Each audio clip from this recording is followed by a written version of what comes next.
Hello बच्चों, let's see the question. The question says adsorption isoters are option 1 float at constant pressure between x upon m and temperature, float at constant volume between x upon m and pressure, 3 float at constant x upon m between pressure and temperature, and 4 a special type of adsorption isotherm.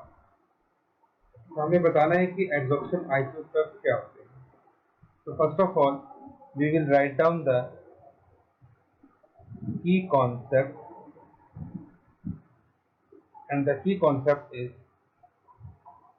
adsorption decrease with increase in temperature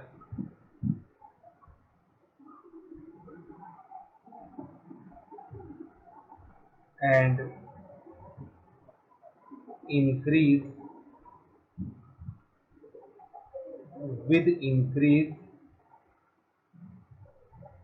in pressure.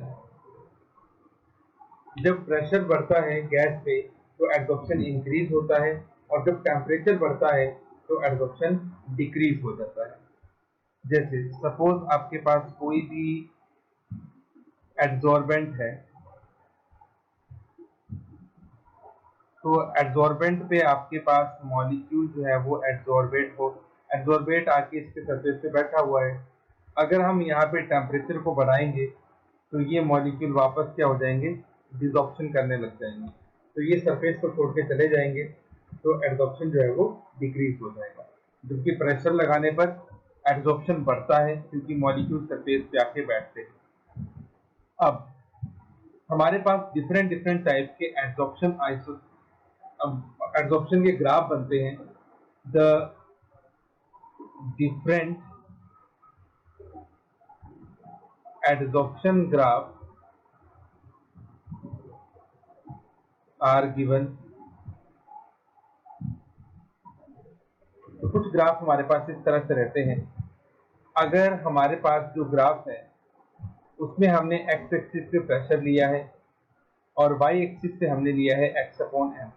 यहाँ पे x upon M क्या है हमारे पास, it is the extent of adsorption, या इसको amount of adsorption भी बोल सकते हैं.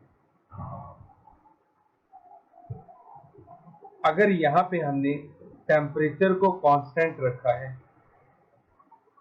तो हम इसको कहते हैं एडसॉर्प्शन आइसोथर्म. दूसरी तरफ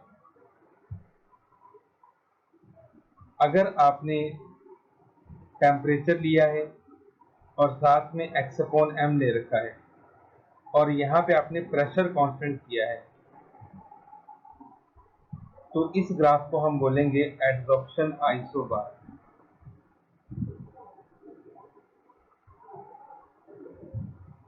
लेकिन अगर हमने ग्राफ लिया है, एक्स एक्सिस पे हमने ले लिया प्रेशर, वाई एक्सिस पे हमने ले लिया टेम्परेचर, और एक्सटेंट ऑफ एडसॉर्प्शन हमने क्या कर दिया, कांस्टेंट. और ये होगा भी क्योंकि जैसा मैंने की कॉन्सेप्ट में कहा, टेम्परेचर बढ़ेगा तो एडसॉर्प्शन कम होगा, प्रेशर बढ़ेगा तो एडसॉर्प्शन बढ़ेगा. तो टेम्परेचर प्रेशर दोनों ऑपोजिट काम करते हैं, जिस वजह से एक्स अपॉन एम क्या हो जाएगा, कांस्टेंट. तो इसको हम कहते हैं एडसॉर्प्शन